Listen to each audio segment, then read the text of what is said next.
उसे ये सोच कर निकाला गया था कि वो सबसे बेकार, निकम्मा और कमजोर है, पर वो सबसे ओवर पावरफुल नाइट बनकर सबके होश उड़ा देता है। एक वक्त था जब गिडियोन, जो कि हीरो रूडी का भाई था, उसके साथ हीरो पार्टी का हिस्सा था, पर रूडी का विश्वसनीय सलाहकार एरिस ये मानता था कि बिना अपनी लेजेंडरी तलवार के गिडियोन किसी काम का भी नहीं है। जब गिडियोन एक आम सी बैरियर को नहीं तोड़ पाता सिर्फ एक नॉर्मल तलवार के साथ, तब एरिस उसे निकम्मा कहकर पार्टी से बाहर कर देता है। उसके बाद गिडियोन अपना नाम बदलकर रेड रख लेता है और अपनी नई जिंदगी को शुरू करता है। कुछ समय के बाद हमें रेड एक जंगल में जड़ी बूटियां इकट्ठा करते हुए दिखाई देता है। फिर वो नीचे देखकर जेल्टोन के बॉर्डरलैंड रीजन का दृश्य देखने लगता है। हमें पता चलता है कि ये देश दुनिया की अंतिम दीवार से नॉर्थ और ईस्ट में गिरा है, जबकि बाकी सभी मार्स लैंड है। इस वजह से यहाँ पहुँचना बहुत ही मुश्किल है और इसका कोई भी स्ट्रैटेजिक महत्व भी नहीं है। इस वजह से जेल्टोन का विकास रुक गया और यहाँ सिर्फ भटकने वाले और अकेला रहने वाले लोग आते हैं। पर रेड को ये जगह अपने लिए बिल्कुल सही लगती है और अपनी जड़ी बूटियां एडवेंचरस गिल्ड में बेचने के लिए जाता है, जहाँ एक लड़की मारिया उससे 130 पैलेस में जड़ी बूटियां खरीदती है। जब वहाँ के नए एडवेंचरस उससे पूछते हैं कि वो अपनी पुरानी ब्रोंज तलवार क्यों नहीं बदल रहा, तो रेड उन्हें बताता है कि उसका सपना एक एपोथेकेरी खोलना है, क्योंकि उसे आराम भरी जिंदगी पसंद है। जब वो गिल्ड से निकल रहा होता है तब उसकी मुलाकात एक लड़की टेंटा से होती है। टेंटा उसे बताता है कि वो अपने पिता के लिए लंच लेकर जा रहा है। फिर वो रेड से कहता है कि वो बड़ा होकर एक कारपेंटर बनेगा ताकि वो रेड के लिए एक दुकान बना सके, भले ही उसको अभी तक अपनी डिवाइन ब्लेसिंग के बारे में नहीं पता हो। फिर वो रेड से पूछते कि उसके पास कौन सी ब्लेसिंग है, पर रेड इस बात को टाल देता है और उसे याद दिलाता है कि उसे अपने पिता को लंच देने जाना चाहिए। उसके बाद हमें डिवाइन ब्लेसिंग के बारे में पता चलता है। ये एक प्रकार की शक्ति होती है जो कि हर व्यक्ति को उसके क्लास के मुताबिक मिलती है, जैसे कि सर्वाइवल स्किल जो उसे भटकने नहीं देती और जड़ी बूटियां ढूंढने में मदद करती है। जंगल में रेड एक ऑल बियर से मुश्किल से बचकर निकलता है और फिर गाँव लौटता है। वहाँ एडवेंचरस गिल्ड के लोग उसका इंतजार कर रहे होते हैं। वो लोग उसे बताते हैं कि जंगल में एक ऑल बियर दिखाई दिया है और हमें पता चला है कि रेड एक डी रैंक एडवेंचरर है। जब एक एडवेंचरर एल्बर्ट उससे कहता है कि वो उन्हें पहाड़ों के रास्ते से गाइड करे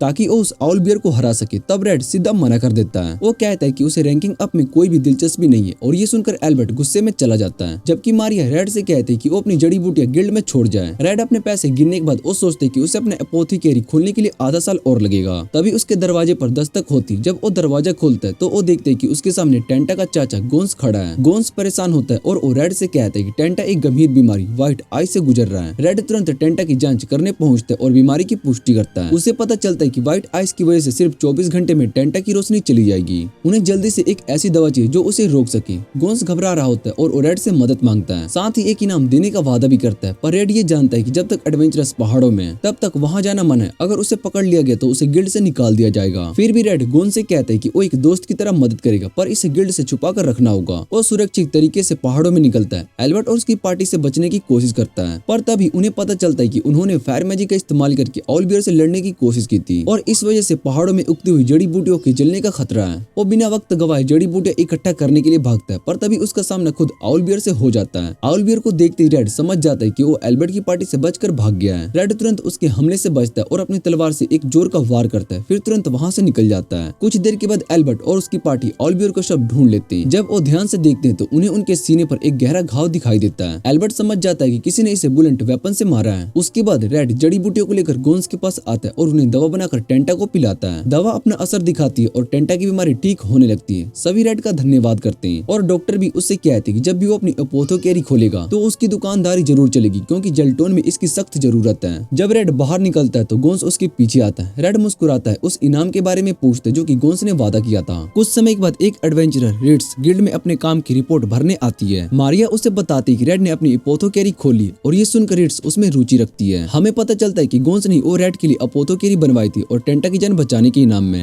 एपोथेकेरी के ग्रैंड ओपनिंग के दिन रेड कुछ और एडवेंचरस की बातें सुनता है और रूडी की डीमन लॉर्ड की सेना के खिलाफ जीत की चर्चा कर रहे होते हैं। रेड ये सुनता है और सोचता है कि शायद से उसका पार्टी से अलग होना सही फैसला था। तभी गोंस उससे पूछते क्या अब भी उसके पास कोई बड़ा सपना है। रेड मुस्कुराकर कह देता है कि उसने अपनी जिंदगी का सबसे बड़ा सपना पूरा कर लिया, एक एपोथेकेरी खोलकर शांत और सुखी जिंदगी जीनेगा। एक दिन रेड अपनी दुकान में अकेला बैठकर सोच रहा होता है कि उसके पास ग्राहक क्यों नहीं आ रहे। उसे लगता है कि शायद से बुरे मौसम की वजह से ऐसा हो रहा है। तभी एक जानी पहचानी आवाज उसको सुनाई देती है। रिट्स अंदर आती है और उसे देखकर कहती है कि तुम तो सच में यहाँ पर हो गिडोन। रेड हैरान हो जाता है, पर फिर भी रिट्स उसके साथ चाय पीने बैठती है। हमें पता चलता है कि रिट्स डकी ऑफ लोबेगेरिया की दूसरी राजकुमारी है। रेड सोचता है कि आखिर वो यहाँ जेल्टोन में क्या कर रही है। जब वो उससे पूछता है तो रिट्स बताती है कि उसने राजगद्दी और राजनीति छोड़ दी क्योंकि पॉलिटिक्स ने उसके परिवार को तोड़कर रख दिया था। फिर वो रेड से पूछती है कि उसने अपना नाम रेड क्यों चुना। रेड हल्का सा मुस्कुराता है और वो कहता है कि उसने ये नाम उसके और रिट्स से प्रेरित होकर रखा है। ये सुनकर रिट्स हल्का सा शर्माती पर इस बात से बहुत ही खुश भी होती है। जब रेड उससे कहता है कि कैसे हीरो की पार्टी से उसे निकाल दिया गया था तो रिट्स को गुस्सा आ जाता है। वो इस बात को अस्वीकार मानते हुए कहती कि रेड ने हमेशा अपना सब कुछ लगा दिया था उस पार्टी के लिए और उनका ऐसा करना बिल्कुल भी सही नहीं था। रिट्स रेड से पूछती कि रूडी और पार्टी के दूसरे सदस्य इसे स्वीकार करने के लिए तैयार थे। रेड हल्का सा मुस्कुराकर कहता है कि ऐसा लगता है कि जैसे उन्हें मेरी कोई भी जरूरत नहीं है क्योंकि वे मेरे बिना युद्ध को जीत रहे हैं। और रिट्स के लिए एक कप चाय बनाकर लाता है और रिट्स एक सिप लेती है और मुस्कुराती है। ये चाय और भी बेहतर लग रही है, शायद से इसलिए क्योंकि तुमने इसे बनाई है। एक फ्लैशबैक में दिखाया जाता है कि रिट्स एक बार में पार्टी के साथ बैठी होती है। तभी वो देखती है कि एक बूढ़ा आदमी एक हुडेड महिला को परेशान कर रही है। बिना किसी हिचकिचाहट के वो आदमी को जोर से नीचे गिरा देती है जिससे कि वो घबराकर भाग जाता है। तभी हमें पता चलता है कि वो महिला कोई और नहीं बल्कि रिट्स थी। वो हीरोज पार्टी की तरफ देखते हुए कहती है कि उसे उनकी मदद की जरूरत नहीं है क्योंकि वो लोगेरिया की राजकुमारी है और ये कहकर वहाँ से चली जाती है। रेड रिट्स से कहते हैं कि वो उस दिन अपनी सच्ची भावनाएं नहीं दिखा रही थी, पर रिट्स इसका विरोध करती है और वो कहती है कि वो ईमानदार हो सकती है। फिर दोनों एक पुरानी याद में खो जाते जब पहाड़ों में वो जानकारी इकट्ठा कर रहे थे। रिट्स बताती कि उसने वहाँ पर एक अनोखे निशान को देखे जो एक कैबिन तक लेकर जा रहे थे। दोनों इस बात पर चर्चा करते हैं कि ये निशान क्या मतलब रखते हैं। उन्हें शक होता है कि शायद से डीमन लॉर्ड की सेना का इसमें हाथ है। रिट्स एक साथ मिलकर काम करने का सुझाव देती है, पर रेड मुस्कुराकर कह देता है कि लोगेरिया हमेशा से अपनी लड़ाई खुद लड़ती है और बिना किसी हीरो की मदद के वो जीत हासिल करती है। रेड उसकी बात का सम्मान करता है और कुछ कुकीज ऑफर करता है। रिट्स एक बाइट लेती है और वो कहती है कि बहुत ही स्वादिष्ट है। रेड मजाक में कहते हैं कि शायद से वो इसमें भी अपनी सच्ची भावनाएं नहीं दिखा रही है, पर रिट्स जोर देकर कहती है कि वो बिल्कुल सच कह रही है। तभी रेड कहते हैं कि उसने अपनी सचमुच में भावनाएं तब दिखाई थी जब वो डीमन सिन के सामने थी। हम देखते हैं कि लोगेरिया के अफसर हीरो पार्टी के साथ डीमन लॉर्ड की सेना की हालत पर चर्चा कर रहे होते हैं। वो अधिकारी चाहता है कि वे तुरंत विरोध करें क्योंकि शिविर में भोजन और सामग्री की कमी होने लगी है। तभी रिट्स बीच में बोल पड़ती है कि यही स्थिति डीमन आर्मी की भी है। अगर हमें जीतना है तो हमें उनके भोजन के किले पर वार करना होगा। उसके मास्टर उसकी सुझाव से सहमत होते हैं और हीरोज पार्टी को डर की सुरक्षा संभालने की जिम्मेदारी देते हैं जबकि वे डीमन आर्मी से लड़ने जाएंगे। पर उन सभी को ये नहीं पता होता कि उनका मास्टर असली नहीं बल्कि सिन था, जो एक वेश बदला राक्षस था। जब सच सामने आता है तो सिन रिट्स के मास्टर का रूप बदलकर उसे हरा देता है। पर तभी रेड वहाँ पर आ जाता है जो पहले से शक में था कि कुछ तो गलत हो रहा है। रेड और रिट्स मिलकर सिन का मुकाबला करते हैं। तभी अचानक रूडी वहाँ पर पहुँचता है। एक ही बार में उस सिन के दोनों हाथों को काट देता है और उसे अपनी तलवार की सीने से आर पार घुसा देता है। रिट्स इस युद्ध में घबरा जाती है और अपनी हार का गम मनाने लगती है। अपने गुरु और युद्ध में जो सैनिक शहीद हुए उनकी याद में तन्हा हो जाती है। कई दिन तक वो बाहर नहीं निकलती तो रेड उसे देखने के लिए जाता है। रिट्स आंसू भरी आंखों से कहती है कि मुझे डर लगता है कि कहीं मैं फिर से अपने को ना खो दूं। तभी रेड उसका हाथ थाम कर कहता है कि तुम रॉयल गार्ड की कैप्टन हो। रिट्स उससे पूछती क्या उसके पास कोई ऐसी ओरिजिनल कॉन्केक्शन है जो उसके एपोथेकेरी को मशहूर बना सकती है। इस पर रेड उसको एक ऐसी पोशन दिखाता है जो कि दूसरी पोशंस का वॉल्यूम बढ़ा सकती है। पर रिट्स उसे समझाती है कि ऐसी पोशन मार्केट के प्राइस को गिराने का कारण बन सकती है और बताती है कि वो सब कुछ नहीं जानता। इसके बाद रेड उसको एक पोशन के बारे में बताता है जो कि एक लेस एडिक्टिव पेन किलर है। पर रिट्स उसे बताती है कि इसे बेचने के लिए उसे जेल्टोन काउंसिल की अप्रूवल चाहिए होगी। ये सुनकर रेड समझ जाता है कि रिट्स की नॉलेज उसके बिजनेस के लिए काफी हेल्पफुल हो सकती है, इसलिए वो उससे कहता है कि जब भी उसके पास वक्त हो उसकी शॉप पर आ जाए। लेकिन रिट्स मुस्कुराकर कहती है कि वो कभी अलग नहीं होंगे। दोनों एक साथ डिनर को एंजॉय कर रहे होते और इसी दौरान रिट्स रेड को बताती है कि वो एक बाथटब और एक बेड खरीदने वाली है। फिर वो हंसते हुए कहती है कि वो उसके साथ रहने वाली है और ये सुनकर रेड एकदम शॉक हो जाता है। दूसरी तरफ एरिस असासिन टीस के इंट्रोडक्शन हीरो पार्टी को करवाता है। वो बताता है कि टीस एक टैलेंटेड असासिन है और गिल्डोन की जगह लेने के लिए परफेक्ट रहेगी। रूडी टीस से कहती है कि अब से वो उनके साथ काम करेगी और मिशन के बारे में बताएगी। उन्हें एक ऐसे वेपन की तलाश करनी है जो पिछले डीमन लॉर्ड ने छोड़ा था। अगली सुबह रेड और रिट्स एक साथ ब्रेकफास्ट करते हैं और अपने दिन के काम डिस्कस करते हैं। दोनों मेडिसिन के अप्रूवल की प्लानिंग कर रहे होते हैं। रिट्स अपनी सर्विस के लिए एक रीजनेबल सैलरी की सुझाव देती है और रेड बिना किसी झिझक के मान जाता है। फिर वो दोनों एक फर्नीचर स्टोर पर आ जाते हैं जो कि एक गोब्लिन स्ट्रोमेरी का है। स्टोरमी रिट्स से पूछते हैं कि वो रेड के साथ क्या कर रही है तो रिट्स उससे हंसते हुए कहती है कि वो रेड के साथ ही रहने वाली है। ये सुनकर स्टोरमी चौंक जाता है और रेड को बधाई देता है, ये सोचकर कि वो दोनों एक रिलेशनशिप में है।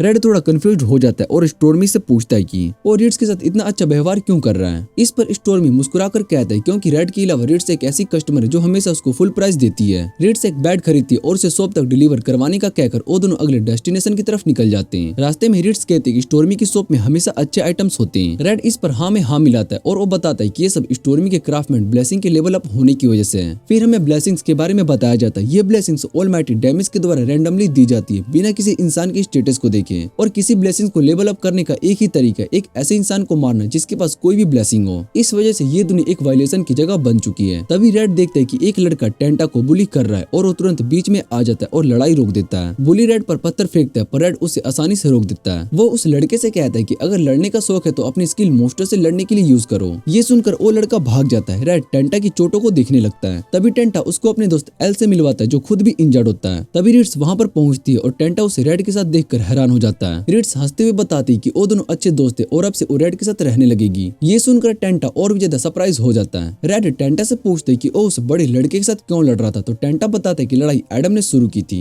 एल भी बीच में बोल पड़ता है कि एडम पहले ऐसा नहीं था, पर आज वो काफी ज्यादा गुस्से में रहता है। ये सुनकर रेड सोचता है कि शायद से उसको अभी अभी अपनी ब्लेसिंग मिली है। रेड समझाता है कि ब्लेसिंग्स एक इंसान की पर्सनैलिटी पर असर डालती है। एडम के पास बार ब्लाउलर ब्लेसिंग जो कि किसी भी चीज को हथियार बनाकर लड़ने पर जोर देती है। रेड और बताता है कि एडम की ब्लेसिंग साथ एफिनिटी भी काफी ज्यादा है, मतलब वो एक नेचुरल ब्रोन ब्लाउलर है। वो ये भी कहते हैं कि कुछ ब्लेसिंग्स लोगों को गलत रास्ते पर लेकर जाती हैं और इसी वजह से एडम बिना सोचे समझे मैक्सिफ्ट वेपन का इस्तेमाल कर रहा है। ये सुनकर एल डर जाता है और वो कहता है कि उसे ब्लेसिंग्स नहीं चाहिए। रेड उससे पूछता है कि ऐसा क्यों लगता है, तभी एल बताता है कि उसकी ब्लेसिंग्स वेपन मास्टर है जो उसे किसी भी हथियार में महारत दिलाने में शक्ति देती है। एल को डर है कि कहीं वो भी एडम की तरह ना बन जाए। रिड्स और रेड उसे तसल्ली दिलाते और समझाते कि ब्लेसिंग जरूरी है, पर वो सिर्फ उसके जीवन का एक हिस्सा है, उसकी पूरी पहचान नहीं। रेड उसे भरोसा दिलाता है कि वो अपनी ब्लेसिंग को समझकर उसे कंट्रोल कर सकता है और अपने डर पर जीत पा सकता है। इसके बाद रिड्स और रेड नए मेडिसिन अप्रूवल के लिए निकल जाते हैं। रेड हंसते हुए कहते हैं कि जब वो सोप का नाम बदल लेंगे तो वो उसे आसानी से छोड़ने वाला नहीं है। इस पर रिड्स उसको छेड़ती है और वो पूछती है क्या वो चाहता है कि वो हमेशा उसके साथ रहे। जब वो ऑफिस पहुंचते तो उनका अप्रूवल तुरंत रिजेक्ट हो जाता है। एक ऑफिशियल डैन बिना सोचे समझे उन्हें रूम से बाहर निकाल देता है, पर रिड्स हार नहीं मानती। वो एक दूसरे ऑफिशियल के पास जाती है। वो बताता है कि वो एक बुरे वक्त पर आए हैं क्योंकि एक रेमेडी जो पिछले महीने अप्रूव की गई थी अब एक इलीगल नेक्रोटिक के रूप में यूज हो रही है। उसका कहना है कि उस वजह से डैन काफी स्ट्रेस में क्योंकि उसे गुस्से से भरे शहर वालों का सामना करना पड़ रहा है। लेकिन ये ऑफिशियल रिड्स पर भरोसा नहीं करता है और वो कहता है कि पर्सनली उनकी रेमेडी अप्रूव कर देगा। रेड रिड्स से माफी मांगता है कि उसको उसके साथ इतना मेहनत करनी पड़ रही है, पर रिड्स हंसते हुए कहती है कि उसे खुशी होती जब वो रेड की मदद करती है। घर लौटकर वो सोचती कि एपोथोकेरी और मशहूर कैसे बनाया जाए। रिड्स सुझाव देती है कि रेड को एक ऐसी रेमेडी बनानी चाहिए जो कि कस्टमर्स को हर हाल में खरीदना चाहिए। फिर वो रेड की कुकिंग की तारीफ करती है और वो कहती है कि उसको अपनी कॉन्कैक्शंस के साथ खाना सर्व करना चाहिए। ये सुनकर रेड के दिमाग में एक आइडिया आता है और अपनी स्किल का यूज करके रेमेडीज और फूड आइटम को मिक्स करता है ताकि वो और टेस्टी बन सके और उसका एक्सपेरिमेंट सफल हो जाता है। रेड्स तुरंत काम पर लग जाती है और विलेजर्स को नए सैंपल्स बांटने लगती है। ये नए कॉन्सेप्ट लोगों को बहुत ही पसंद आता है और धीरे धीरे और कस्टमर्स रेड की शॉप पर आने लगती हैं। एक औरत अपनी बेटी के लिए मेडिकल कुकीज खरीदती है और धीरे धीरे रेड के एपोथोकेरी सच में सफलता की तरफ बढ़ने लगता है। हीरो की पार्टी का सीन दिखाया जाता है जहाँ पर फाइटर डेनोन और एरिस के बीच में बहस चल रही होती है। डेनोन एरिस की गलत फैसलाओं से बहुत ही नाराज होता है क्योंकि उसका मिशन रुक गया है और अब तक वो नए वेपन नहीं ढूंढ पाए। डेनोन मानता है कि गिडियोन को निकालना एक बहुत ही बड़ी गलती थी क्योंकि जब तक उनका वो गाइड था तब तक उन्हें कोई भी दिक्कत नहीं आई थी। और रूडी से इजाजत मांगता है कि वो उसे ढूंढने जाने दे और रूडी इजाजत दे देती है। डेनोन क्लेरिक थियोडोरा से बात करता है और एरिस पर अपने शक का इजहार करता है। वो बताता है कि उनकी दोस्त यारा भी इसी वजह से पार्टी को छोड़कर जा चुकी है क्योंकि उसे एरिस के फैसले पसंद नहीं थे। डेनोन कहता है कि भले ही उसने गिडियोन की गलतियों पर नासुक होकर उसे क्रिटिसाइज किया हो, पर उसने कभी भी बोझ नहीं समझा। अब उसे ढूंढने के लिए तैयार है। इधर रेड सोचता है कि उसने कभी भी ये नहीं सोचा था कि एक दिन वो राजकुमारी के साथ मिलकर एपोथोकेरी चलाएगा। तभी कुछ एडवेंचरस शॉप पर आते हैं और ये देखकर वो हैरान हो जाते कि रिड्स यहाँ पर काम कर रही है। रिड्स उन्हें बताते कि उसने एडवेंचरिंग छोड़ दी और अब वो रेड के साथ रह रही है। ये सुनकर वो सभी और भी ज्यादा चौंक जाते और उनमें से एक इतनी उदास हो जाती है कि बिना कुछ बोले शॉप से बाहर चली जाती है और उसके साथ ही उसके पीछे पीछे चले जाते हैं। रिड्स हंसते हुए कहती है कि उसका मन मीट पीने के लिए हो रहा है और वो लाने के लिए चली जाती है। तभी एल्बर्ट शॉप पर आता है और रेड से पूछते क्या उसने आउल बियर को मारा था। रेड मना कर देता है, पर एल्बर्ट बताता है कि उस आउल बियर के जख्म ब्लंट वेपन से दिए गए थे जो कि रेड के ब्रोंज सोर्ड के लक्षण से मिलती है। रेड फिर भी डिनाई कर देता है जिस पर एल्बर्ट नाराज हो जाता है और उस पर तलवार टान देता है। वो कहता है कि वो असल में उसे अपनी पार्टी में शामिल करने का सोच रहा था, पर तभी रिड्स उस पर अपने सोर्ड से अटैक कर देती है। वो गुस्से में कहती है कि अगर एल्बर्ट ने रेड को छुआ भी तो वो उसे जान से मार देगी। रेड उसे शांत करता है और पूरा मामला समझाता है। फिर रिड्स एल्बर्ट से कहती है कि वो तुरंत वहाँ से चले जाए। एल्बर्ट के चले जाने के बाद रिड्स रेड से कहती है कि उसे मार देना चाहिए था, पर रेड समझाता है कि एल्बर्ट को मारना बेकार हुआ क्योंकि वो जेलोटन का मात्र एक बी रैंक का एडवेंचरर है। रिड्स ये सुनकर सोच में पड़ जाती है और वो सोचती है कि रेड ने अपना बचाव क्यों नहीं किया। रेड मुस्कुराता है और वो कहता है कि उसे पता है कि एल्बर्ट हद से ज्यादा नहीं जाएगा। फिर वो रिड्स का शुक्रिया अदा करता है कि उसने उसकी रक्षा की। उस रात वो डिनर के दौरान एपोथोकेरी की सफलता का जश्न मनाते हैं। तभी रिड्स उसे याद दिलाती है कि उन्हें एक बाथटब लेना है। रेड कहता है कि उसने पहले ही गोन से कह दे कि वो एक बाथटब बना दे। रिड्स हंसते हुए कहती है कि वो चाहती है कि बाथटब इतना बड़ा हो कि दो लोग आराम से बैठ सके। उसका ये कहना था कि उसे बड़े टब्स पसंद थे, पर रेड उसकी इस बात पर शर्म से लाल हो जाता है। शर्म को छुपाने के लिए वो एक सुझाव देता है कि उन्हें छुट्टी के दिन सौना जाना चाहिए। रिड्स मान जाती है और अगले दिन वो सौना पहुंचते हैं। वहाँ रेड का एंडोरेंस कंपटीशन चालू होता है स्टोर्मी और गोन्स के साथ। स्टोर्मी और गोन्स रेड को छेड़ते हैं और उसके और रिड्स के रिश्ते पर मजाक उड़ाते हैं, पर रेड उन्हें कह देता है कि वो अपने काम से मतलब रखे, बीच में टांग ना अड़ाए। थोड़ी देर के बाद रेड उठता है और स्टीम बढ़ाता है जिससे कि गोन्स बेहोश हो जाता है। सब उसे बाहर लेकर जाते हैं जहाँ पर उसकी बहन नाव उसे डांटती है कि वो अपने आप को इतना थका क्यों रहा है। तभी स्टोर्मी देखता है कि सौना में कस्टमर कम हो गए हैं। सौना के मालिक नेफ बताता है कि एक नए बाट हाउस के खुलने के बाद से उनका बिजनेस गिर गया है। नाव ये सुनकर नाराज हो जाती है और नेफ से कहती है कि अगर वो ड्रिंक्स सर्व करता रहेगा तो वो हमेशा यहाँ पर आती रहेगी। रिट्स नेफ से बियर मांगती है और धीरे धीरे सब लोग उसके साथ शामिल हो जाते हैं। घर लौटने के बाद रेड और रिट्स सोचते हैं कि नेफ के सौना में ज्यादा ग्राहक कैसे लाए, जबकि रेड उन्हें थकान दूर करने के लिए उसको हर्ब चाय पिलाता है। तभी अचानक उसके दिमाग में एक आइडिया आता है। वो सीधा नेफ के पास जाता है और एक बोरी उसके हाथ में थमाता है, फिर समझाता है कि इसे वो अपने सौना में एक स्टीम थेरेपी ऑप्शन में शामिल कर सकता है। नेफ इस नए तरीके के बारे में जानने के लिए उत्सुक हो जाता है तो रेड उसे बताता है कि एक वाइल्ड एल्फ्स की पुरानी टेक्निक है। इसमें लोग एक हर्बल सोप बनाकर उसे नहाते हैं जो कि उनकी थकावट को दूर करता है। रेड नेफ को बराबर शख्स सप्लाई करने की बात करता है। अगर ये आइडिया चल गया तो नेफ उनकी मदद करने के लिए आभारी होता है और वो तय करता है कि वो अपना सौना बंद नहीं करेगा। इसके बदले में वो उन्हें बिना किसी पैसे के सौना में आने की सुविधा देगा। तभी नियो और रिट्स भी अंदर आ जाती है और रेड उससे बचकर निकलने की कोशिश करता है, पर रिट्स उन्हें रोकती और जबरदस्ती उनके साथ बैठने के लिए कहती है। बैठते वक्त नियो रिट्स से कहती है कि उसने गांव के किसी भी दूसरे आदमी के मुकाबले रेड को चुनकर सही फैसला किया। वो दोनों बातचीत करते कि रेड कितना मददगार और हुनरदार है। ये सब सुनकर रेड इतना शर्मा जाता है कि वो बेहोश हो जाता है। धीरे धीरे नेफ का सोना वापिस से लोगों के बीच में मशहूर हो जाता है। जब सब लोग वापिस लौट रहे होते हैं तो रिट्स रेड से कहती है कि उसने कभी ये नहीं सोचा था कि जेल्टोन में जीवन इतना सुकून भरा होगा। फिर वो बताती है कि उसने मीड इसलिए पीना चाहा था क्योंकि लोगिरिया की परंपरा में एक नया विवाहित जोड़ा जो होता है वो शादी के बाद 1 महीने तक काम से आराम लेता है और साथ में बैठकर मीट पीता है। इधर से रूडी की पार्टी पर शिफ्ट होता है जहाँ पर एरिस गुस्से में है क्योंकि 2 लोग पार्टी को छोड़कर जा चुके हैं। टाइस बताती है कि उसने कैंप को सेटअप कर दिया है और फिर वो थियोडोरा के पास बैठती है और थियोडोरा उससे पूछती है क्या वो इस पार्टी में निराश है। टाइस कहती है कि उसके पास शिकायत करने की कोई वजह नहीं है। थियोडोरा सोचती है कि जब तक गिडियोन पार्टी में था तब तक उसके बीच में लड़ाई नहीं होती थी। वो हैरान होती है कि गिडियोन ने पार्टी क्यों छोड़ दी। वो चाहती है कि वो वापिस आ जाए। इधर रेड की शॉप पर एक एडवेंचर गिल्ड की अधिकारी जिसका नाम जेलांटीन होता है वो वहाँ पर आता है और रिड से बात करने की मांग करता है। रेड कहता है कि वो तब बात कर सकेगा जब शॉप खुल जाएगी, पर जेलांटीन इस बात को टालता है और वो कहता है कि वो रिड्स को बहुत ही अच्छी तरीके से जानता है इसलिए उसे पूछना चाहिए। जेलांटीन बाहर इंतजार करने के लिए तैयार हो जाता है और जब रेड अंदर जाकर रिड्स से कहने लगता है तब रिड्स कह देती है कि ऑफिशियल्स को थोड़ा और इंतजार करने देना चाहिए। रिड्स बाहर जाकर उससे मिलती है और तभी एक थीविस गिल्ड का सदस्य चुपके से अंदर घुस जाता है और रेड के सामने एक अनमोल इविन सिक्का रख देता है। वो कहता है कि अगर रेड रिड्स को जाने दे तो ये सिक्का उसका हो सकता है, पर रेड बिना झिझक मना कर देता है और वो मुस्कुराकर कहता है कि रिड्स की कोई भी कीमत नहीं लगाई जा सकती है। अगर तुम मुझे 1000 एल्वेन सिक्के भी दोगे तो भी मैं उसे नहीं छोड़ूंगा।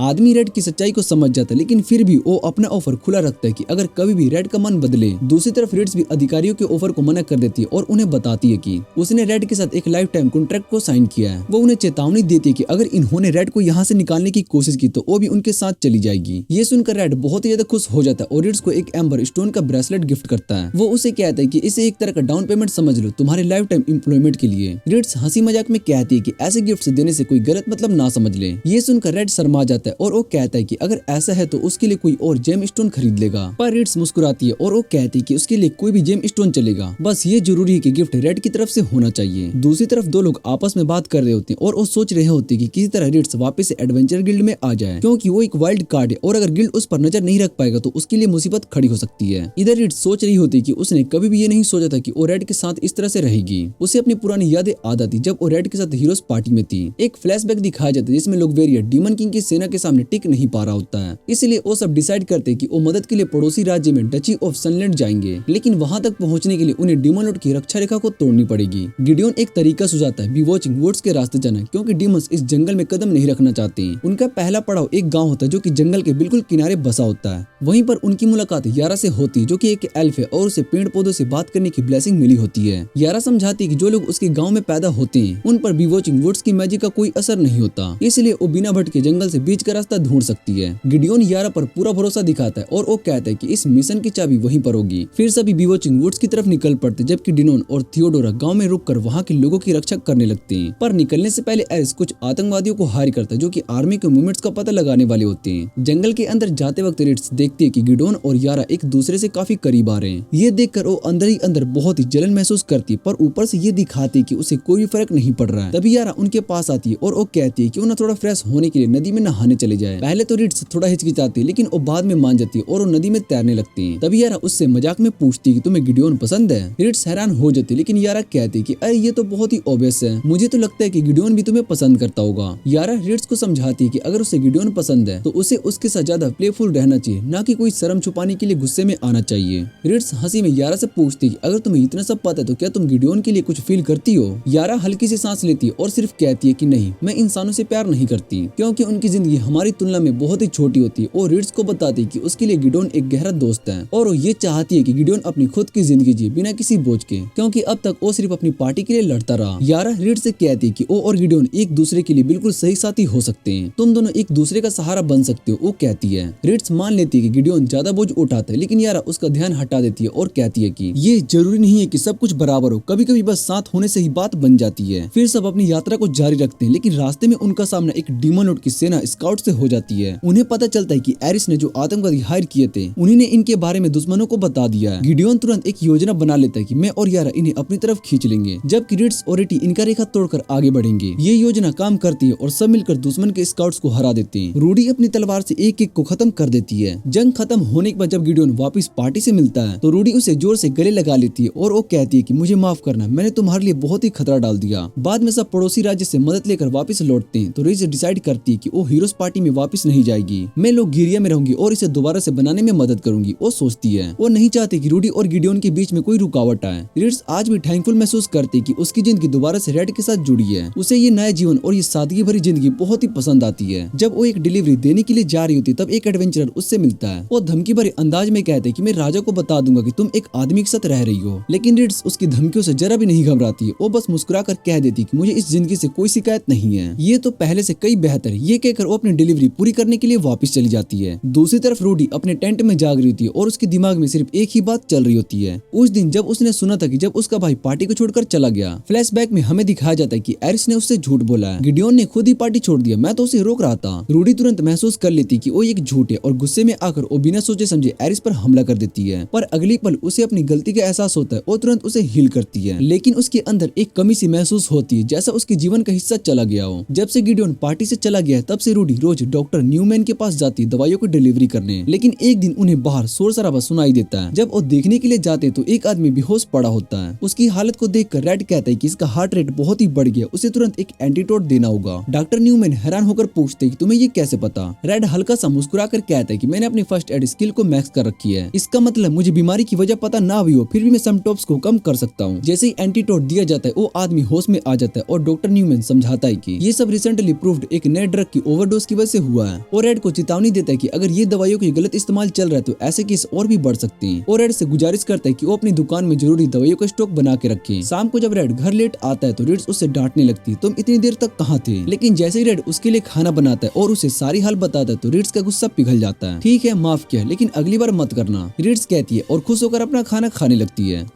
रिट्स को लगता है कि ये ड्रग बहुत ही खतरनाक है, पर रेड उससे कहता है कि ये उनका काम नहीं है, उसके सेलर को जाकर ढूंढे। इसलिए वो सजेस्ट करता है कि उन्हें नदी के पास जाकर रिलैक्स करना चाहिए। फिर दोनों नदी में तैरने लगते हैं और बारबेक्यू खाने का मजा लेते हैं। बीच बीच में थोड़ा ऑकवर्ड फील करते हैं, लेकिन अपनी ही शर्मिंदगी में हंसने लगते हैं। तभी रेड रिट्स से कहते हैं कि कितना अजीब है, क्योंकि शुरू में तो तुम बहुत ही बोल्ड थी। रिट्स उससे कहते हैं कि उसको हमेशा से डर लगता था कि कहीं रेड उसे रिजेक्ट ना कर दे, पर रेड उसे तसल्ली देता है। फिर रिट्स उससे कहने लगती है कि वो उसकी और करीब आना चाहती है और उसको किस कर लेती है। दूसरी तरफ हम रूडी के ग्रुप को देखते हैं जो कि डेजर्ट की तरफ बढ़ रहे होते हैं। एरिस बताता है कि जो वेपन वो लोग ढूंढ रहे वो एक पुरानी रेंज में मिलेगा। सभी लोग अपनी जर्नी के लिए सप्लाई इकट्ठा कर रहे होते हैं, जबकि टाइस सबके लिए पानी भर रही होती है। रूडी उसके पास आता है और वो पूछते है कि वो कभी सोती नहीं है, क्योंकि जब भी वो उसके टेंट के अंदर झांकता है तब वो हमेशा जागती रहती है। टाइस बताती है कि उसकी ब्लेसिंग की वजह से उसको नींद और भूख नहीं लगती है और ना ही उसको कोई दुख महसूस होता है और ना ही कोई तकलीफ। तभी एक तेज रेत का तूफान आता है, लेकिन उसके ऊपर कोई असर नहीं होता। फिर हम देखते हैं कि रिट्स और रेड वापस से अपने काम पर लौट आए। रिट्स रेड से पूछती कि अब वो इस ड्रग के बारे में क्या करेंगे, क्योंकि उसने सुना है कि इस ड्रग को लेने वाले लोग एकदम नए इंसान जैसा महसूस करते हैं। तभी एक आदमी एपोथेकेरी के अंदर घुसकर मदद मांगने लगता है। रिट्स जाकर देखती है कि क्या हुआ तो उसको पता चलता है कि एक थिफ गिल्ड का आदमी लोगों पर हमला कर रहा है। वो आदमी अजीब सा बिहेव कर रहा होता है और उसके साथ और भी लोग आते हैं जो कि रिट्स को घेर लेते हैं, लेकिन रिट्स बिना दिक्कत के सबको हरा देती है। पर जैसे ही वो कुछ और करने वाली होती है तभी अचानक एल्बर्ट वहाँ पर आता है और सभी अटैकर्स को गोली मार देता है। रिट्स उससे पूछती कि उसने उन सभी लोगों को क्यों मारा, पर एल्बर्ट बिना किसी परवाह के कहता है कि अभी कुछ और लोग जिंदा हैं। रिट्स चाहे तो उन सभी को बचा सकती है। फिर वो रिट्स का मजाक उड़ाता है कि उसने अपने फियांसे को साथ क्यों नहीं बुलाया। रिट्स अपना हथियार उठाती है, फिर उसको नीचे गिरा देती है और वो कहती है कि उसका एक ही रिचुअल है जिससे कि वो उस अर्ज को दबा सके जो ब्लेसिंग उसको एल्बर्ट को मारने के लिए देती है। ये सुनकर एल्बर्ट डर जाता है। फिर रिट्स वापस जाकर रेड को सब कुछ बताती है। रेड उससे पूछते है कि अब वो क्या करना चाहती है, तो रिट्स बस इतना कह देती है कि वो सिर्फ उसकी गोदी में रहना चाहती है। तभी टेंटा और एल दोनों सोफ की तरफ आते हैं और वो दोनों रिट्स और रेड को लंच के लिए बुलाते हैं। लंच के दौरान एल अपने ब्लेसिंग के बारे में बताता है कि कैसे उसको ब्लेसिंग की वजह से एंजाइटी महसूस होती है। रेड उसको बताता है कि शायद से ऐसा इसलिए हो रहा है क्योंकि उसने अभी तक एक प्रॉपर वेपन चूज नहीं किया होगा। ये सुनकर एल सोचने लगता है कि क्या वो अपने असली सेल्फ को खो देगा अगर उसने एक वेपन चुना। तभी रिट्स एल से पूछती है कि जब वो बड़ा होगा तो क्या करेगा। एल कहता है कि वो अपने फादर के काम में मदद करेगा।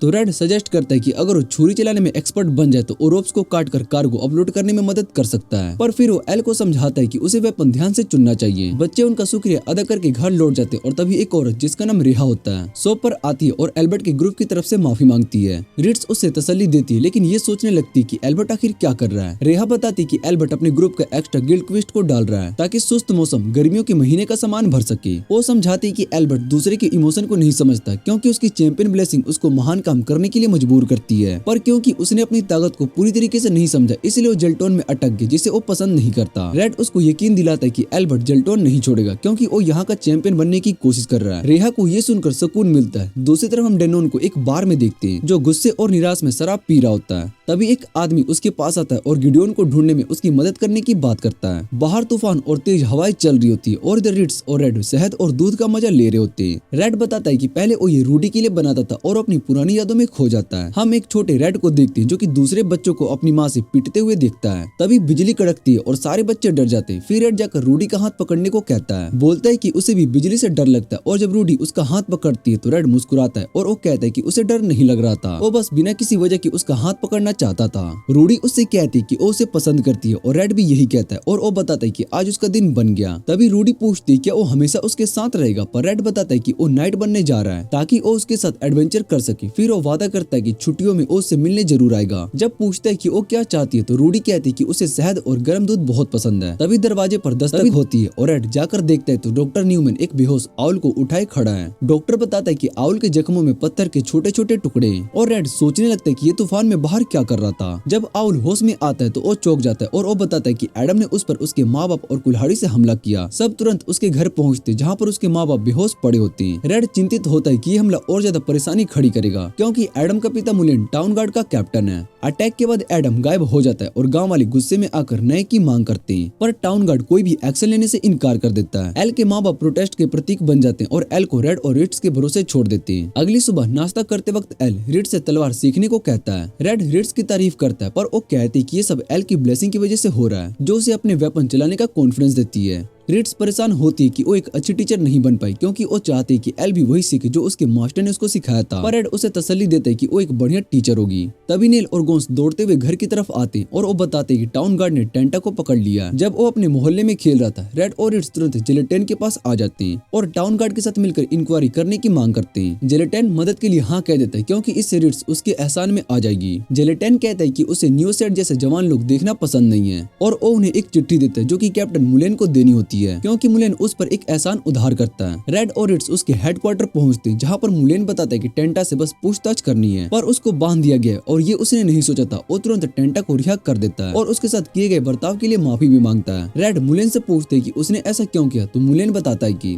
एडम शायद साउथ मार्स के किसी व्यक्ति के हाथों मारा गया। पिछले हमलों के बाद वहाँ के लोग और टाउन गार्ड के बीच की दूरियां बढ़ गई है। मुलेन बताता है कि लोगों का मानना है कि एडम ने एल और उसके माँ बाप पर हमला नहीं किया था, लेकिन एल जोर देकर कहता है कि उसने सब अपनी आंखों से देखा था। मुलेन कहता है कि वो एल की बात को कंफर्म नहीं कर सकता क्योंकि नए हमले में कुछ हत्याएं अभी तक समझ में नहीं आए। टेंटा भी इस बात पर सहमत होता है और वो कहता है कि उसे नहीं लगता कि एडम ने हमला किया था क्योंकि जब उसने टेंटा को मारा तो तुरंत माफी भी मांग ली थी। उसने बताया था कि उसका सपना टाउन गार्ड ज्वाइन करना है जो लोगों की रक्षा करता है न कि उन्हें चोट पहुंचाता है। मुलेन फिर से रेड और रिट्स से अकेले बात करने के लिए कहता है और उनसे मदद मांगता है। रेड उससे पूछते है कि एडम नए नारकोटिक का शिकार था, पर मुलेन सीधा मना कर देता है। वो कहता है कि उसने एडम को हमेशा से इन चीजों से दूर रहने की सलाह देती। रेड कहता है कि इस हमले और नए ड्रग में काफी समानताएं हैं, लेकिन मुलेन कहता है कि इसे प्रूव करने का कोई तरीका नहीं है क्योंकि किसी के पास भी अप्राइसल स्किल नहीं है। वो बताता है कि हो सकता है कि ये ड्रग नए लोगों को नए ब्लेसिंग दे रही हो। दूसरी तरफ हम देखते हैं कि एल अपोथोकेरी में अकेला होता है, तभी एक अजनबी आदमी उसके पास आता है। रेड घर लौटता है जबकि रिट्स वहाँ पर रुक जाते हैं जिलेटिन का काम संभालने के लिए। रेड एल को ट्रेनिंग देने का फैसला करता है और दोनों कुछ देर तक तलवारबाजी की प्रैक्टिस करते हैं। जब दोनों थक जाते हैं तो एल रेड से पूछते हैं कि अगर वो इतना अच्छा फाइटर है तो सिर्फ एक डी रैंक एडवेंचरर ही क्यों है। रेड मुस्कुराता है और वो कहता है कि किसी चीज में अच्छा होने का मतलब ये नहीं है कि उसी फील्ड में ऊपर बढ़ना जरूरी है। उसके लिए सबसे जरूरी बात यह है कि एल अपनी ब्लेसिंग को अपनाए और एक महान व्यक्ति बनने का इरादे से आगे बढ़े।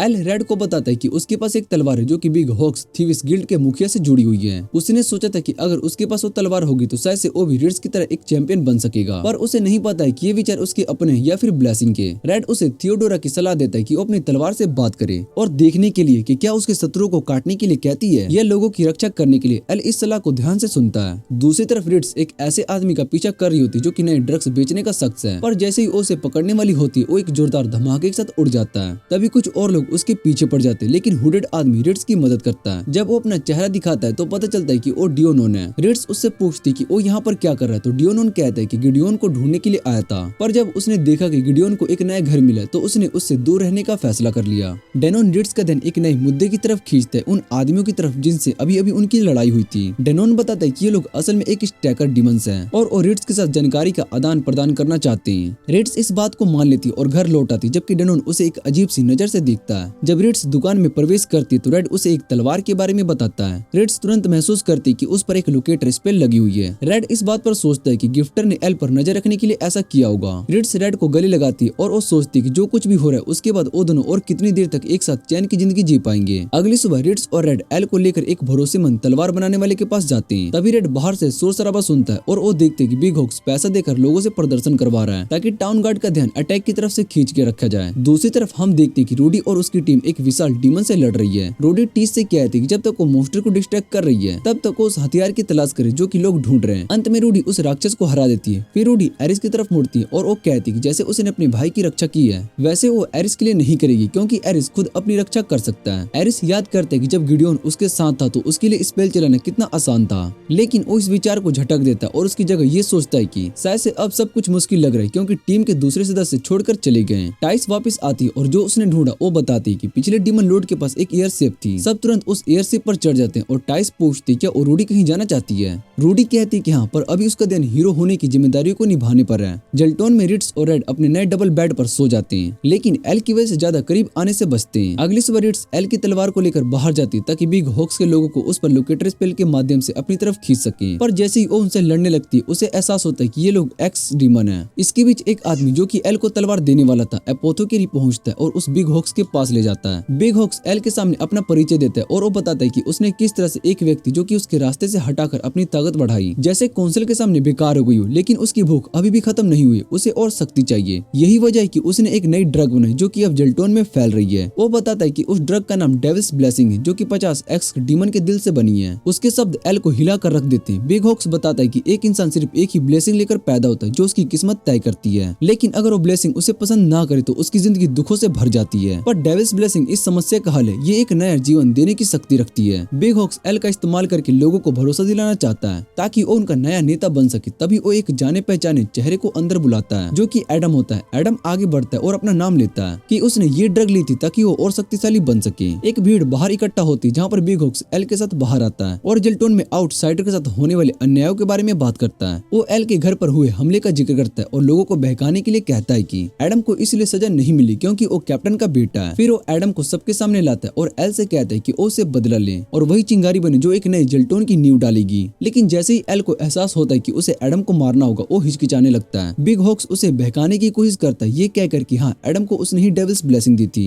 लेकिन उसके बाद भी उसने अपने माँ बाप को मारने की कोशिश की। इसके अलावा क्योंकि एडम के पास 2 ब्लेसिंग है, अगर एल उसको मार दे तो और भी ज्यादा शक्तिशाली बन जाएगा। एल धीरे से तलवार उठाता है पर एडम को मारने की वजह उस रस्सी को काट देता है और उसे आजाद कर देता है। वो कहता है कि उसकी तलवार चाहती है कि वो रक्षा करे ना कि खून बहाए। ये देखकर बिग हॉक्स निराश हो जाते हैं। वो एडम के सामने एक कुल्हाड़ी रख देता है क्योंकि डेविल्स ब्लेसिंग के प्रभाव से उसकी हत्या करने की इच्छा जागृत होती जब भी वो एक्स देखता है। लेकिन जैसे ही एडम उस कुल्हाड़ी को उठाने के लिए जा रहा होता है एक हुडेड आदमी आकर उसे निराश कर देता है। जब वो अपना चेहरा दिखाता है तो पता चलता है कि वो रेड है। रेड एल और एडम को लेकर एक सुरक्षित जगह पर लेकर जाता है और एडम को एक औषधि देता है जो कि ब्लेसिंग की इच्छाओं को दबा देती है। तभी एक आदमी जिसे बैन के नाम से जाना जाता है उनसे मिलता है और बच्चों को एक नए सुरक्षित स्थान पर ले जाता है जहाँ वो अपनी योजना पर काम कर सके। इसके बाद रेड बिग हॉक्स के लोगों का सामना करता है। एल्बर्ट उस पर हमला करता है लेकिन रेड आसानी से उसके वार को टाल देता है। तभी एल्बर्ट को एहसास होता है कि रेड हमेशा से अपनी असली शक्ति को छुपाता आया था। रेड बिग हॉक्स से पूछता है कि वो असल में कौन है। उस पर बिग हॉक्स हंसकर कहने लगता है कि वो एक राक्षस है जो कि बिग हॉक्स के शरीर में समा गया है और उसके साथ एक समझौता किया था। लेकिन रेड कहता है कि जेल्टोन जैसे सुस्त शहर में उसके लिए जीना मुश्किल होगा क्योंकि यहाँ के लोग सालों तक मेहनत करते तब जाकर उन्हें ऊंचा पद मिलता है। राक्षस इस बात को मान लेता है और वो कहता है कि इसी वजह से उसने एल्बर्ट को चुना क्योंकि वो एक आउटसाइडर जिसमें एक गहरी अंधकार की भावना छुपी है। एल्बर्ट अपने मन के भरे गुस्से को व्यक्त करता है और वो कहता है कि जेल्टोन का सुस्त जीवन उसके लिए हिसाब से श्राप है। अगर वो यहाँ मर गया तो उसकी पूरी जिंदगी व्यर्थ हो जाएगी। वो कहता है कि हाँ उसने एक राक्षस के साथ समझौता किया लेकिन इसका मतलब ये नहीं है कि वो बुरा इंसान बन गया है। लेकिन रेड उसकी इस सोच का विरोध करता है और वो कहता है कि उसके किए गए कर्मों की वजह से पहले कई लोग उसकी जान गंवा चुके हैं। पर एल्बर्ट इसे एक बलिदान कहकर टाल देता है और वो कहता है कि उसका लक्ष्य जेल्टोन को इकट्ठा करना ताकि वो डीमन लॉर्ड के विरुद्ध लड़ाई में हिस्सा ले सके। वो रेड से गुजारिश करता है कि वो भी उसके साथ है क्योंकि उसमें एक महान हीरो बनने की कसमता है। तुम्हारी एक छोटी सी निर्णय जेल्टोन का भविष्य तय करेगी। तभी टाउन गार्ड चारों तरफ से एल्बर्ट को घेर लेते हैं। रेड सिर्फ एक हल्की सी मुस्कुराहट के साथ कहता है मैं सिर्फ एक एपोथेकेरी का मालिक हूँ, तुम्हें पकड़ने का काम टाउन गार्ड का है। एल्बर्ट इतिहास में एक अपराधी बनकर याद नहीं जीना चाहता है। उसकी आंखों में एक अलग सी रोशनी चमकती है। अगर मुझे मरना है तो मैं एक हीरो के हाथों मरना चाहता हूँ। और उसी समय वो रेड पर हमला बोल देता है। रेड अपनी तलवार से एक जोर का वार करता है और उसकी हाथ काट देता है। वो कहता है कि उसके अंदर जेल्टोन का राक्षस बनने की कसमता है और उसकी ये इच्छा कि वो एक महान हीरो बने उसके दुख का कारण बन रही है। उसके बाद हम एल और एडम को भीड़ की तरफ भागते हुए देखते हैं और तभी बेन अपने मैजिक का इस्तेमाल करके बच्चों को हवा में उड़ा देता है। एल सबको बताता है कि आखिर क्या हुआ था और वो कहता है कि वो एडम को माफ करता है और फिर से उसका दोस्त बनना चाहता है। और ये सुनते ही सब लोग अपने हथियार नीचे गिरा देते हैं क्योंकि अगर एल ने एडम को माफ कर दिया तो उसके गुस्से का कोई कारण नहीं बनता। धीरे धीरे सभी लोग अपने अपने घर लौट जाते हैं। दूसरी तरफ हम देखते हैं कि रिट्स और रेड एक नए बाथटब में आराम कर रहे होते हैं। रिट्स रेड से पूछती कि उसके पास मौका था तो उसने एल्बर्ट के साथ जाने का फैसला क्यों नहीं किया क्योंकि वो फिर से हीरो पार्टी का हिस्सा बन सकता था। इस पर रेड रिट्स को अपनी बाहों में ले लेता और मुस्कुराकर कहता है मैं सिर्फ तुम्हारे साथ रहना चाहता हूँ क्योंकि मैं तुमसे प्यार करता हूँ। और ये सुनते ही रिट्स शर्मा जाती है। उसके बाद हम देखते हैं कि बेन बिग हॉक से मिलने जाता है पर तभी उसे एहसास होता है कि बेन असल में सिन है। सिन उसे बेलियाल कहकर पुकारता है और वो बताता है कि ह्यूमंस के बीच डेविल्स ब्लेसिंग बेचना कितना खतरनाक हो सकता है क्योंकि ये उनकी असली शक्तियों को जगा सकता है। बेलियाल कहता है कि उसने ये सिर्फ डीमन लॉर्ड की योजनाओं को खत्म करने के लिए किया है। और इसके बाद वो अपना कॉन्ट्रैक्ट को तोड़कर सीधे एल्बर्ट के सेल की तरफ बढ़ता है। वहाँ वो एल्बर्ट के साथ एक नया कॉन्ट्रैक्ट बनाता है और वो दोनों मिलकर हीरोज पार्टी की तरफ भागते हैं। पर तभी उनका सामना रूडी से होता है। इसके बाद एल अपनी पहली एडवेंचर पर निकलता है जिसे देखकर रेड कहता है कि उसे एल अपने बेटे जैसा लगने लगा है। ये सुनकर रिट्स भी हाँ में हाँ मिलाती है और वो कह देती है कि बच्चे उतने बुरे भी नहीं होते हैं। दूसरी तरफ एरिस अब टूट जाता है और वो देखते हैं कि रूडी उसे छोड़कर जा रहा है। थियोडोरा उससे कहती है कि हीरो बिना उसके भी मैनेज कर लेगा। जब वो टेंट के अंदर जाती है तो वो देखती है कि रूडी ने अपना हीरो बैज भी वहीं पर छोड़ दिया है। सिन जो कि अभी बैन के रूप में मारिया को अपने क्वेस्ट की रिपोर्ट देता है। ये सुनकर मारिया उसे बी रैंक एडवेंचर बनने की सुविधा देती है। इसके बाद ये भी पता चलता है कि वो अभी भी ड्रग केस सुलझाने की कोशिश कर रहा है। टाइस और रूडी अब जेल्टोन की तरफ निकल पड़े जहाँ वो एक एल्केमिस्ट की खोज कर रहे हैं। ये सुनकर बेलियाल उन्हें एक नया तरीका बताता है जिससे वो ब्लेसिंग को बढ़ा सकते हैं। रूडी टाइस से कहते हैं कि वहाँ जाने के बाद उसे एक आम इंसान की तरह ट्रीट करें। जो सुनकर टाइस थोड़ा घबरा जाती है पर दिखाती नहीं। इधर रेड अपनी दुकान पर बोर हो रहा था क्योंकि कस्टमर आना बंद हो गए हैं। वो चाहता है कि उसे कोई ऐसी चीज बेचनी चाहिए जो लोग ठंड में लेने आए।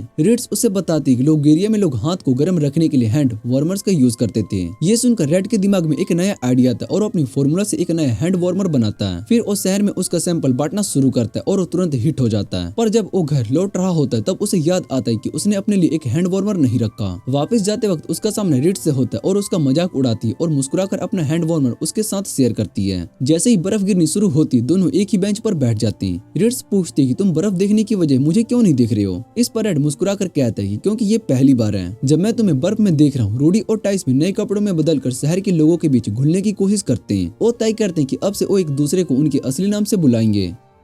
एक पतली सी पुल से गुजरते वक्त रूडी और टीस का सामना एक घमंडी नाइट ओटो से होता है। ओटो उनका रास्ता रोक लेता है और वो कहते हैं कि अगर आगे जाना है तो 10 पारिस देने पड़ेंगे। रूडी बिना सोचे समझे उसे पकड़ लेता है और सीधा नदी में फेंक देता है और फिर बिना रुके आगे बढ़ जाता है। दूसरी तरफ टाइस अभी भी चिंता कर रही होती है कहीं उनका असली पहचान सामने न आ जाए। कुछ देर के बाद वही पुल से रेड गुजरता है और उसे रास्ते में एक आदमी दिखाई देता है जो कि सिर्फ कपड़ों के बिना ही खड़ा होता है। ओटो और रेड से अपने नए कपड़े और आर्मर के लिए पैसे मांगने की कोशिश करता है पर रेड बिना कुछ सोचे समझे फिर से उसे नदी में फेंक देता है। रूडी एक मरे हुए राक्षस को गेट तक लेकर जाता है और वहाँ के रखवालों से कहता है कि अगर ये मोस्ट जिंदा होता तो बहुत ही बड़ी मुसीबत खड़ी हो सकती। टाइस फिर से परेशान हो जाती है क्योंकि रूडी के ये इम्पल्सिव बिहेवियर कहीं उनकी पहचान को खतरे में न डाल दे। कुछ समय के बाद रेड भी उसी गेट के पास से गुजरता है और एक खाने की दुकान पर रुकता है। तभी टाइस भी वहाँ पर आ जाती है और रेड उसकी हर हरकत से ध्यान से मूल्यांकन करता है और अंदाजा लगाता है कि वो एक सुविधाजनक हत्यारा हो सकती है क्योंकि उसके पास अच्छे हथियार है और अपनी पहचान छुपाने में भी माहिर रखती है। दूसरी तरफ टाइस भी रेड का मूल्यांकन करती है और देखते ही समझ जाती कि ये आदमी किसी समय बहुत ही सारी जंग लड़ चुका है। दोनों एक दूसरे को शक की नजर से देखते हैं मगर कुछ कहते नहीं, बस चुपचाप अपना खाना लेकर वापस चल पड़ते हैं। रात को टाइस होटल वापस जाकर रूडी को रेड के बारे में चेतावनी देती है। वो कहती है कि रेड काफी शक्तिशाली लगता है और उसने बिना किसी दिक्कत के उसके छुपे हुए हथियारों को पहचान लिया, जो ये दिखाता है कि वो अभी भी जेल्टोन के श्रेष्ठ एडवेंचर में से एक हो सकता है। रूडी इस बात को लेकर और भी अधिक जानने की इच्छा करती है। वो टाइस से पूछती है कि जेल्टोन का सबसे शक्तिशाली एडवेंचरर कौन है। टाइस कहती है कि लोग बेन नाम के आदमी को टॉप एडवेंचरर मानते हैं मगर कभी कभी जो दिखता है वो सच नहीं होता है। उसे लगता है कि रेड असल में सिर्फ एक ट्रेन नाइट हो सकता है। तभी टाइस रूडी से पूछती है क्या उन्हें रेड के साथ काम करना चाहिए या फिर उसके खिलाफ जाना चाहिए। रूडी कहती है कि अगर उन्हें एल्केमिस्ट को ढूंढना है जो कि जेल के अंदर बंद है तो वो रेड का साथ नहीं ले सकते। टाइस इस बात से सहमत होती है और वो कहती है कि अब उन्हें अपने अगले कदम को बहुत ही सावधानी से और सोच समझ कर लेने होंगे। दूसरी तरफ रेड अभी भी अपने काम में व्यस्त होता है। तभी एक परी अचानक से उसके एपोथो के रिसोर्ट में आती है और घबराए हुए रेड और रिड्स को तुरंत एक मरीज के पास ले जाने के लिए कहती है। जब वहाँ पहुँचते तो उन्हें पता चलता है कि वो एक वाटर एलिमेंटल है। रेड उसके लक्षण को जांचता है और उसे पता चलता है कि उसके ऊपर एक शक्तिशाली श्राप है जो उसकी आत्मिक ऊर्जा को धीरे धीरे खत्म कर रहा है। वो तुरंत एक दवा बनाता है जो उसकी सेहत को सुधारने में मदद करेगी। रिड्स अंदाजा लगाते कि हो सकता है कि ये श्राप और शहर में बढ़ रही हो, ठंड का कोई संबंध हो। इसके बाद रूडी और टाइस एल्केमिस्ट गोडविन को ढूंढने के लिए निकल जाते हैं और जब रूडी उसके सामने आती है तो उसकी आंखों की ठंडी और बेजान नजर को देखकर गोडविन डर जाता है। बिना किसी विरोध के वो रूडी की हर बात मानने को तैयार हो जाता है। रूडी उसे बंदी बना लेती है और वो टाइस से कहती है कि वो कोई अच्छी एपोथोक्रेसी ढूंढे जो कि उसके घाव को भर सके। टाइस तब याद करती है कि जेल्टोन की मशहूर एपोथोक्रेसी जो कि लोगेरिया हैंड वार्मर्स बनाता है। ये सुनते ही रूडी और टाइस उस दुकान की तरफ निकल पड़ते हैं। रूडी जब रेड की दुकान पर पहुंचती तो एक दूसरे को देखकर चिंतित रह जाते हैं, पर रूडी का ये आश्चर्य देखते ही खुशी में बदल जाता है और वो बिना किसी शर्म के अपने भाई को गले लगाती है। गोंस और टाइस ये देखकर और भी हैरान हो जाते हैं जब उन्हें पता चलता है कि रूडी और रेड दोनों भाई बहन हैं। टाइस तुरंत रेड से पूछती क्या गोंस को यहाँ से जाने देना ठीक होगा क्योंकि उसने सब कुछ देख लिया है, पर रेड उसे भरोसा दिलाता है कि गोंस भरोसेमंद है और कोई दिक्कत नहीं होगी। तब टाइस अपना परिचय देता है और रेड को तुरंत समझ में आ जाता है कि यही वो लड़की जो कि उसकी पुरानी जगह लेने वाली पार्टी में। वो बिना कुछ कहे बस मुस्कुराता है। टाइस उससे पूछती है क्या वो अकेला रहता है तो रिड्स के बारे में वो बताता है। फिर वो रूडी की तरफ मुड़ता है और उससे असली वजह बताता है कि क्यों उसने पार्टी को छोड़ दी थी। साथ ही वो अचानक चले जाने के लिए माफी भी मांगती है और रूडी उसकी बात को शांत मन से सुनती है और बिना किसी गिले शिकवे के कहती कि वो एरिस को संभाल लेगी ताकि रेड वापस से अपनी पार्टी में लौट सके और उसके बिना वो ग्रुप बहुत ही अधूरा लगता है। लेकिन रेड शांत और नर्म स्वर में कहता है कि वो बस वापस नहीं जा सकता क्योंकि अब उसने जेल्टोन में अपने जीवन का एक नया मकसद ढूंढ लिया। रूडी ये बात समझ जाती पर तभी वो तय करती है कि वो भी जेल्टोन में रुकने वाली है ताकि अपने भाई के साथ वक्त बिता सके। तभी रिड सामान लेकर आ रही होती पर जैसे ही वो रूडी को देखती है तो वो थोड़ा आश्चर्यचकित हो जाती है। रेड उससे कहते कि तुम जेल्टोन क्यों आई हो रूडी।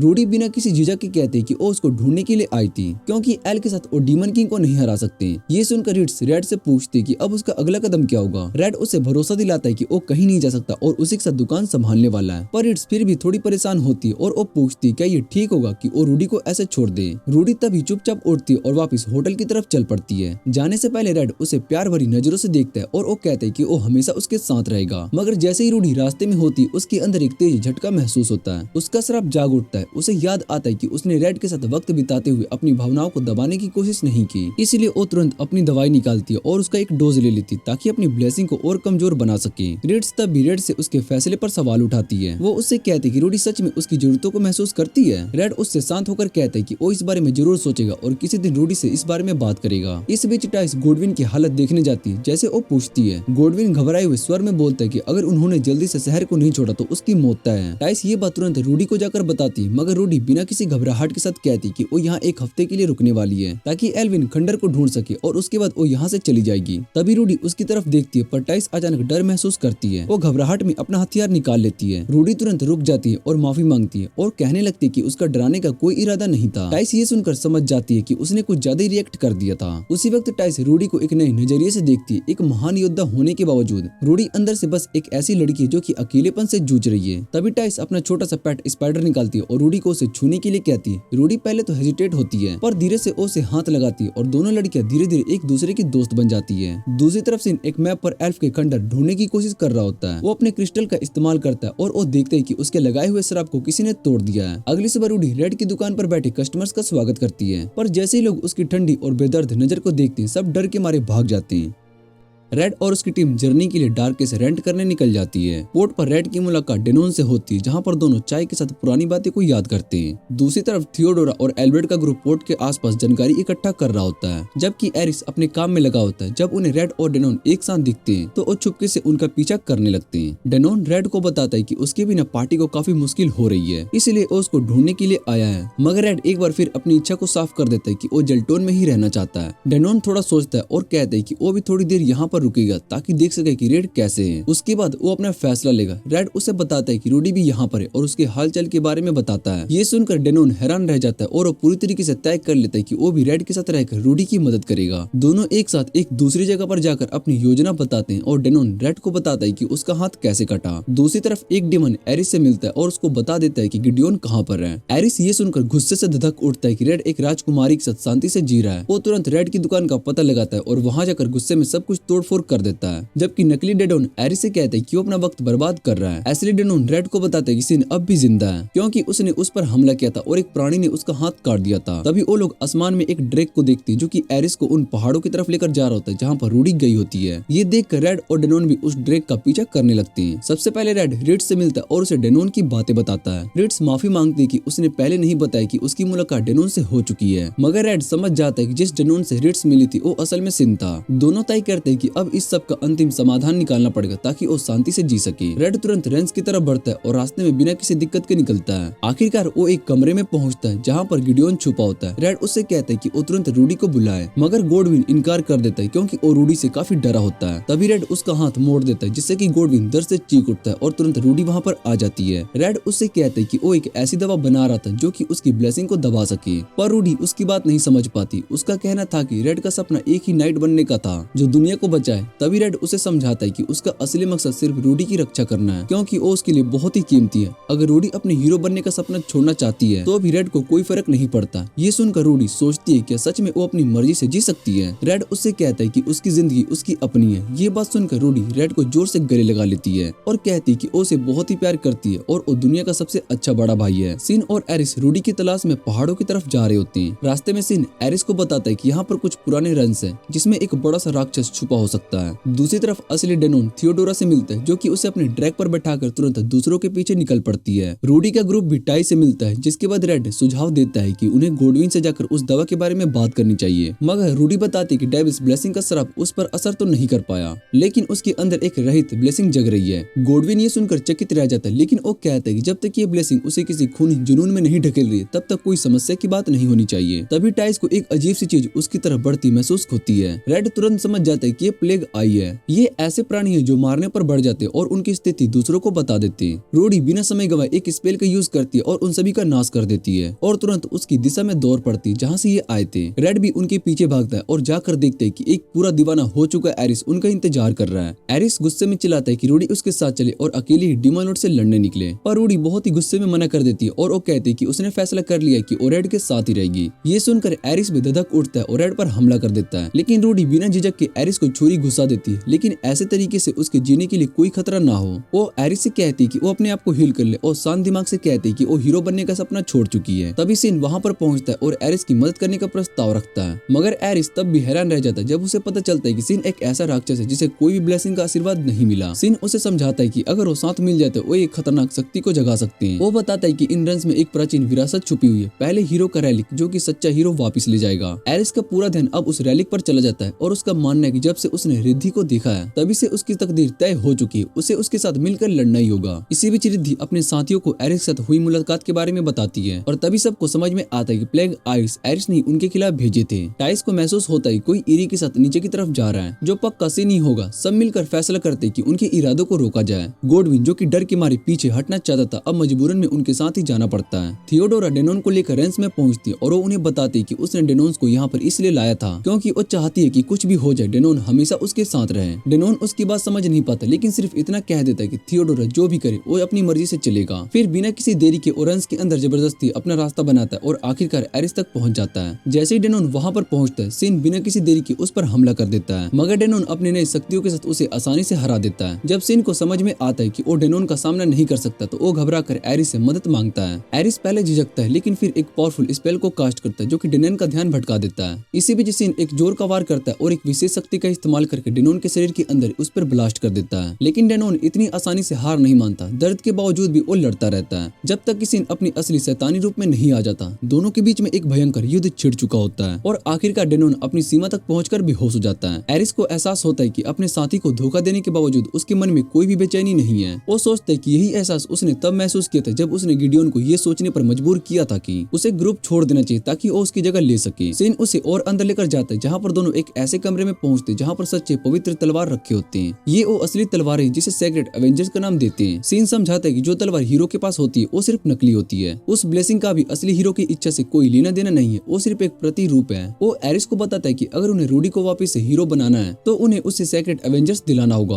और उसका एकमात्र सहारा जो उसके मन में आम जिंदगी जीने का इच्छा जगाता है उसका भाई रेड, उससे का भी अंत करना होगा। रूडी का ग्रुप फ्रेंड्स के अंदर रास्ता ढूंढ रहा होता है। रास्ते में रूडी रेड को उसकी पसंदीदा तलवार सौंप देती है। जैसे ही वे आगे बढ़ते हैं, वो लोग एक कमरे में पहुंचते हैं जहाँ पर उनका सामना सिन से होता है जो रॉयल गार्ड के कैप्टन के रूप में छुपा होता है। जब वे उस पर हमला करते हैं तभी एरिस भयंकर आग का जाल बन जाता है जिससे कि उन्हें पीछे हटना पड़ता है, मगर रूडी उन्हें बचाती है और एरिस से कहती है कि अगर वो अब भी हार मान ले तो वो उन्हें माफ कर देगी। एरिस अब भी अपनी जिद पर अड़ा होता है। दोनों एक दूसरे पर अपनी सबसे ताकतवर अटैक्स चला देते हैं जो पूरे कमरे को हिला कर रख देती है। इसी बीच एल्बर्ट और थियोडोरा घायल डेनोन को ढूंढ लेते हैं। वे तुरंत उससे एक शक्तिशाली दावा करते हैं जो उनके घाव भरने लगती है और उसकी जान बचा लेती है। दूसरी तरफ रूडी और एरिस की लड़ाई और भी भयंकर हो चुकी होती है। एरिस हर हाल में चाहता है कि रूडी सेक्रेट एवेंजर को हर हाल में छुए, मगर रूडी एक तेज आंधी बनाती है जो कि सभी के हथियारों को तोड़ देती है। तभी थियोडोरा आगे आती है और रिट्स को एक राक्षस के पास जंजीरों से जकड़ लेती है। फिर वो खुद रूडी से लड़ने लगती है। वो कहती है कि दुनिया की भलाई के लिए रूडी को बलिदान देना होगा, मगर रूडी जोर से चिल्लाता है और वो कहता है कि अब वो हीरो बनने की इच्छा नहीं रखती। थियोडोरा कहता है कि हजारों लोग मर जाएंगे अगर रूडी अपनी जिम्मेदारी नहीं समझेगी। वो ये भी कहता है कि गिडियोन जरूर शक्तिशाली, मगर वो सिर्फ रूडी का सहारा है, असली जिम्मेदारी तो उसी की है। तभी रिट्स बंधाव से छूट जाती है और थियोडोरा से पूछती है कि तुम्हें कैसे लगा कि किसी के जीवन का पूरा भार सिर्फ एक हीरो के कंधों पर डाल देना सही है। थियोडोरा उसे याद दिलाती है कि उसका गांव एक हीरो ने बचाया था,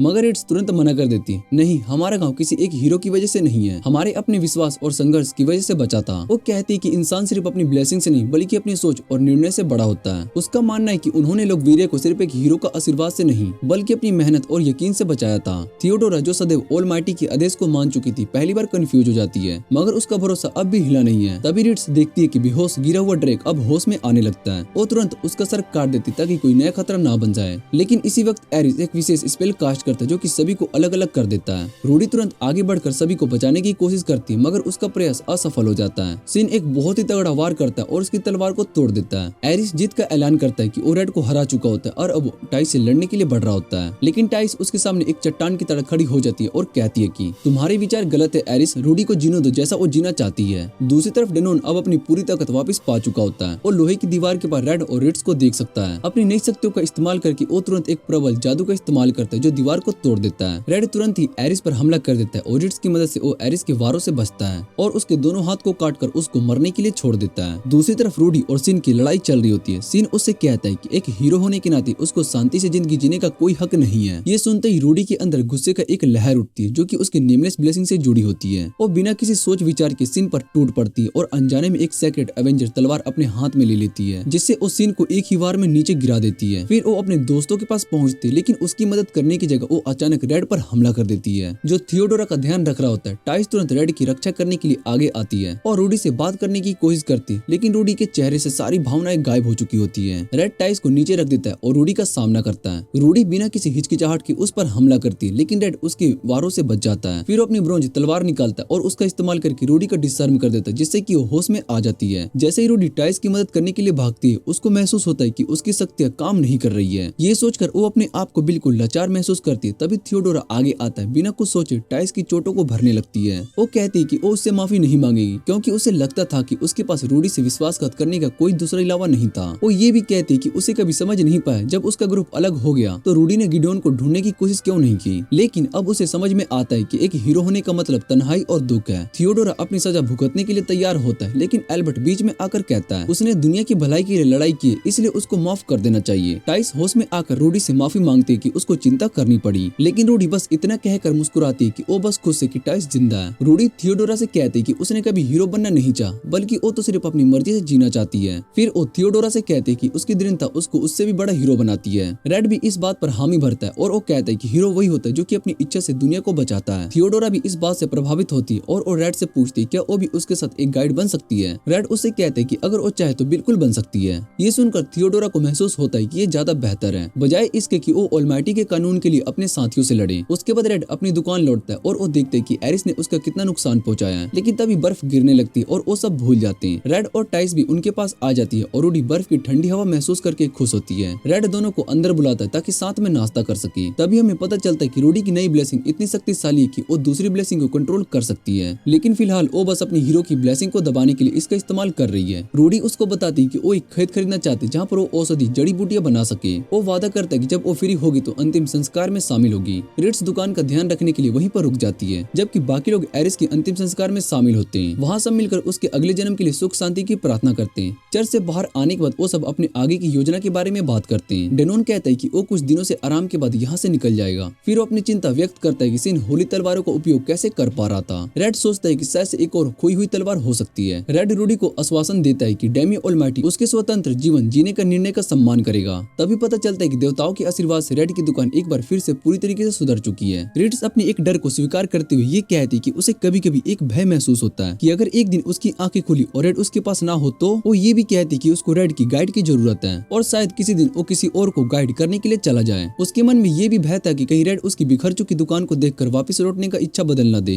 लेकिन रेड उससे कहता है कि वो वही जगह जो उसे रोज दुकान लौटने के लिए प्रेरित करती है। रेड उसे स्वीकार करता है कि जब उनकी पहली बार जेल्टोन में मुलाकात हुई थी तो उसके शब्दों ने उसे खुशी दी थी, क्योंकि उसने कभी भी एक बेहतरीन व्यक्ति होने की उम्मीद नहीं है, बल्कि जैसा भी था उसके साथ रहने का निर्णय लिया। उस रात दोनों एक दूसरे से बहुत ही गहरी और इमोशनल बात करते हैं। रेड अपने सपनों के बारे में बताता है और वो कहता है कि वो पूरा जीवन उसके साथ बिताना चाहता है। वो आगे चलकर सुखद जीवन और बच्चों की कल्पना करता है। फिर वो रेड से पूछते है कि उसका पसंदीदा रत्ना कौन सा है, तो वो मुस्कुराकर कहती है कि जब भी रेड उसके लिए पसंद करे वही उसका पसंदीदा है। तो वो मुस्कुराकर कहती है कि जब भी रेड उसके लिए कुछ पसंद करे वही पसंदीदा है। अगली सुबह रेड और रूडी शहर के सैर पर निकलते हैं। रेड अपनी बहन को वहाँ के व्यापारियों से मिलवाता है और उसके लिए एक तोहफा खरीदता है। रेड हर पल का आनंद लेती है और रेड से कहती है कि उसके साथ वक्त बिताकर और नए मित्र बनाकर उसको कितनी खुशी मिल रही है। और रेड से गुजारिश करती है कि वो हमेशा उसके साथ रहे। रेड उसे प्यार से देखता है और वो कहते हैं कि जब तक वो चाहेगी तब तक वो उसके साथ रहेगा। फिर दोनों एक हरी घास पर लेट जाते हैं और रूडी मधुर नींद में सो जाती है। वापस एपोथोकेरी में मेगेरिया दौड़ती है और दुकान में आती है और घबराहट भरी आवाज में रूडी से मदद मांगती है। वो बताती है कि एक गांव पर ओग्रेस ने हमला कर दिया और वहाँ के कई एडवेंचरस को बंदी बना लिया है। रूडी तुरंत मदद करने के लिए तैयार हो जाती है। टाइस ये देखकर कहती है कि रूडी अब भी एक हीरो है, लेकिन अब वो अपनी मर्जी से लड़ती है। रिट्स मुस्कुराकर कहते हैं कि जब वो लौटेगी तो जो भी उसे पसंद हो वो उसके लिए बना देगा। रूडी बिना सोचे बोल पड़ती है कि उसे बस गर्म दूध और शहद चाहिए। दूसरी तरफ गोडविन और यारा जेल्टोन के बारे में बात कर रहे होते हैं। गोडविन कहते हैं कि ये शहर देखने में भले ही शांत और मामूली लगे, लेकिन यहाँ धीरे और सुकून भरी जिंदगी जीने का एक अलग ही सुख है। तभी यारा उठ खड़ी होती है और उसकी आंखों में एक नई इरादे की चमक होती है।